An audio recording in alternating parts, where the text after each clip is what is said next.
കൊച്ചിയിലേക്ക് പോവുകയാണ്. എബിയിലേക്ക് വരുന്നു. എബി കോഴിക്കോട്ടെ കാഴ്ചകൾ കാണുകയായിരുന്നു. എബിക്ക് എന്തൊക്കെ കാഴ്ചകളാണ് പങ്കുവെക്കാനുള്ളത്? എബി എവിടെയാണ് നിൽക്കുന്നത്?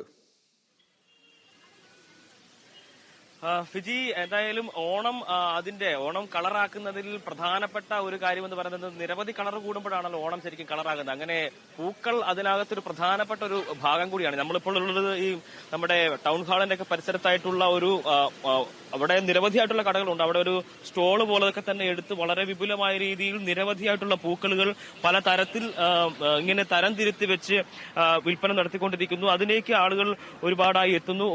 നിരവധിയായിട്ടുള്ള പൂക്കളുടെ ഒരു വലിയ കളക്ഷൻ ഇവിടെ ഉണ്ട് എന്നുള്ളത് തന്നെയാണ് ഇതിന്റെ ഈ കടയെ വ്യത്യസ്തമാക്കുന്നത്. എന്തായാലും പാലക്കാട് നിന്നുള്ള സുരേഷ് ചേട്ടന്റെ സംഘവുമാണ് ഈ കട നടത്തുന്നത്. അവർ കഴിഞ്ഞ ഈ കുറെ ദിവസങ്ങളായി ഡേ നൈറ്റ് പ്രവർത്തിക്കുന്നു, 24 മണിക്കൂറും പ്രവർത്തിക്കുക എന്നുള്ളത് തന്നെയാണ്. അങ്ങനെ നിരവധി ആളുകൾ ഇവിടേക്ക് വരുന്നു. ഒപ്പം തന്നെ നമുക്ക് ഈ വഴിയോരങ്ങളിലൊക്കെ തന്നെയും സ്ഥിരമായി പൂക്കൾ വിൽക്കുന്ന ആളുകളുണ്ട്. ഈ മുല്ലപ്പൂ ഉൾപ്പെടെയുള്ള കാര്യങ്ങളൊക്കെ സ്ഥിരമായി തന്നെ വിൽക്കുന്ന ആളുകളുണ്ട്. അപ്പോൾ ആ നിലയ്ക്കും കച്ചവടങ്ങൾ നടക്കുന്നു. എന്തായാലും നമുക്ക് ഇപ്പോൾ സുരേഷ് ചേട്ടനോട് തന്നെ ചോദിക്കും. സുരേഷ് ചേട്ടാ, ഇപ്പൊ ഇത്തവണ നമ്മളൊരു വലിയ പ്രളയവും അങ്ങനെയുള്ള വലിയ ദുരന്തത്തെ കണ്ടിട്ടൊരു സമയം കൂടിയാണ്. അപ്പോൾ ഇത്തവണത്തെ ഓണം ശരിക്കും എങ്ങനെയുണ്ട്? ഇവിടുത്തെ ഓണം കഴിഞ്ഞ തവണത്തെക്കാട്ടിയും കുറവാണ്. കഴിഞ്ഞ വർഷം ഉണ്ടായതിൽ 4-1 ഭാഗം ബിസിനസ് കുറവായാണ്. ഈ ഓഫീസുകളിലൊക്കെ തന്നെ ഓണം ഓഫീസിൽ വേണ്ടെന്ന് വെച്ചിട്ടുണ്ട്.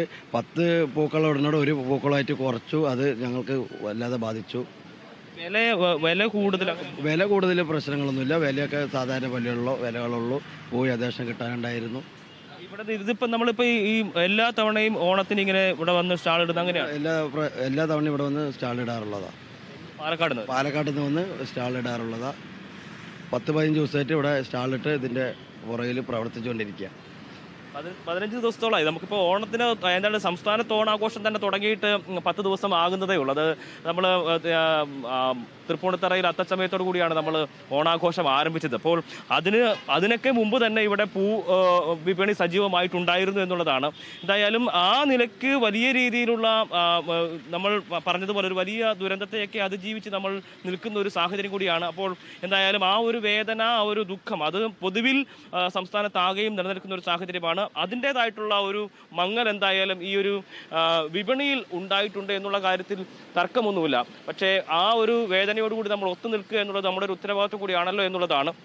എന്തായാലും സുരേഷിനോട് പറഞ്ഞ പോലെ തന്നെ 10 പൂക്കൾ ഇടേണ്ട സ്ഥലത്ത് 1 മാത്രമായിട്ട് കുറയുന്ന ഒരു സ്ഥിതി കൂടി ഉണ്ട്. അതെന്തായാലും ആ നിലയ്ക്കുള്ള സംഭവങ്ങളൊക്കെ തന്നെയും ഉണ്ട്. അതും ഒരു പരിധിവരെ ഈ ഓണം കളറാക്കുന്ന ആളുകളെയൊക്കെ ഒരു പരിധിവരെ പ്രതികൂലമായി തന്നെ ബാധിച്ചിട്ടുണ്ട് എന്ന് തന്നെ പറയാം. ഒപ്പം തന്നെ നമ്മൾ ഇന്ന് രാവിലെ ഈ വിവിധങ്ങളായിട്ടുള്ള കടകളൊക്കെ തുറന്നിട്ടുണ്ടോ, അല്ലെങ്കിൽ ഈ മാർക്കറ്റിലെ അവസ്ഥ എന്താണെന്ന് അറിയാൻ വേണ്ടി നമ്മൾ ബ്രോഡ്വേ ഉൾപ്പെടെയുള്ള സ്ഥലങ്ങളിലേക്ക് പോയി നോക്കിയിരുന്നു. പക്ഷേ കടകളൊക്കെ തന്നെയും ഉണർന്നു വരുന്ന ഒരു സമയമേ ആയിട്ടുള്ളൂ. അപ്പോൾ ഒന്നും തന്നെ ആയിട്ടില്ല. ഒരു തിരക്കിലേക്കൊന്നും തന്നെ വരുന്ന ഒരു സാഹചര്യമായിട്ടല്ല. എന്തായാലും ഈ ഒരു തിരക്ക് ഒക്കെ വരണമെങ്കിൽ, അതായത് ഈ ഉത്രാടപ്പാച്ചലിൻ്റെ ഒരു പീക്കിലേക്ക് നമ്മൾ എത്തണമെങ്കിൽ തന്നെ അത് ഉച്ചയോടുകൂടിയൊക്കെ ആകും.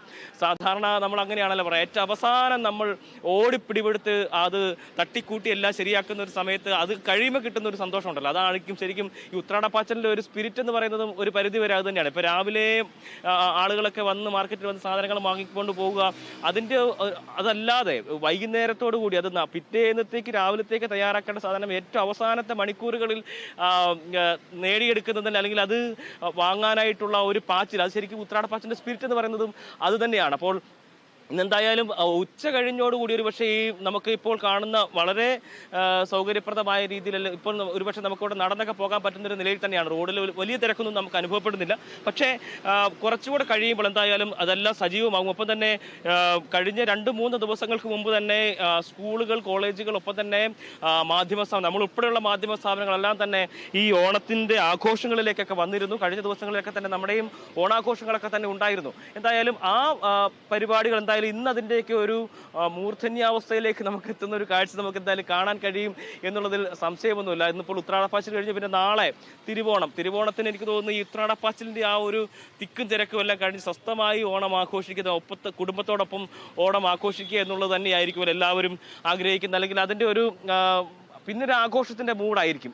പക്ഷെ അതിൽ ആ ആഘോഷത്തിലേക്ക് എത്തുന്നതിന് മുമ്പുള്ള ഒരു വെപ്രാളവും പരവേശവും ഒക്കെ അത് തന്നെയാണ് ഈ ഉത്രാടപ്പാച്ചിലിന്റെ ഒരു ജീവൻ എന്ന് പറയുന്നത്. ആ നിലയ്ക്ക് എന്തായാലും അല്പസമയങ്ങൾക്ക് ശേഷം, മണിക്കൂറുകൾ ഒരുപക്ഷെ നമുക്ക് ഇനി അല്ലെങ്കിൽ ഒരുപാട് മണിക്കൂറുകൾ കാത്തിരിക്കേണ്ടി വരില്ല. എന്തായാലും 9 മണിയോടുകൂടിയൊക്കെ തന്നെ മാർക്കറ്റ് ഏതാണ്ട് ഓണാകുന്ന ഒരു നിലയുണ്ടാകും. നമ്മളിപ്പോൾ അല്പസമയം മുമ്പ് അവിടെ പോയി നമ്മൾ ബ്രോഡ്വേയിൽ ഒക്കെ പോയി നോക്കിയിരുന്നു. പക്ഷേ കടകളൊക്കെ തന്നെയും തുറന്നു വരുന്ന ഒരു നിലയേ ഉള്ളൂ. ഇപ്പോൾ ഏറ്റവും അധികം സജീവമായി നിൽക്കുന്നത് ഈ പൂവിപണി തന്നെയാണ്.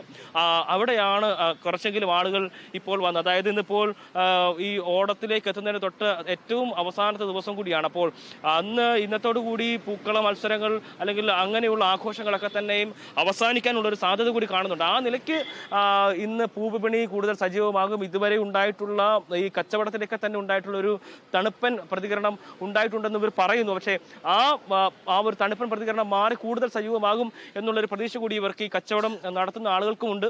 ശരി, സൂചിപ്പിച്ചതുപോലെ ഉത്രാടപ്പാച്ചിൽ അതിന്റെ ഒരു തീവ്രതയിലേക്ക് എത്തിയിട്ടില്ല എന്ന് നമുക്ക് കരുതാം. കുറച്ച് സമയം കൂടി കഴിയുമ്പോൾ അത് എറണാകുളത്തു നിന്നുള്ള കാഴ്ചകളാണ് അബി നമുക്ക് കാണിച്ചു തന്നത്. കൂടുതൽ പേർ ഈ ഉത്രാട ചന്തകളിലേക്ക് ഉത്രാടപ്പാച്ചിലിനു വേണ്ടി ഇറങ്ങിത്തിരിക്കും. അതാണ് ഏറ്റവും മനോഹരമായ കാഴ്ച. അപ്പോൾ പൂവിപണികളും പച്ചക്കറി, പഴം, പച്ചക്കറി എല്ലാ വിപണികളും സജീവമാവും. നമുക്ക് ആ സമയം വീണ്ടും എബിയിലേക്ക് തിരികെ എത്തുകയും ചെയ്യാം. ഞാൻ തിരുവനന്തപുരത്തേക്ക് പോവുകയാണ്. തിരുവനന്തപുരത്ത് സൂര്യഗായത്രിയാണ് വിവരങ്ങൾ നൽകാൻ നമ്മൾ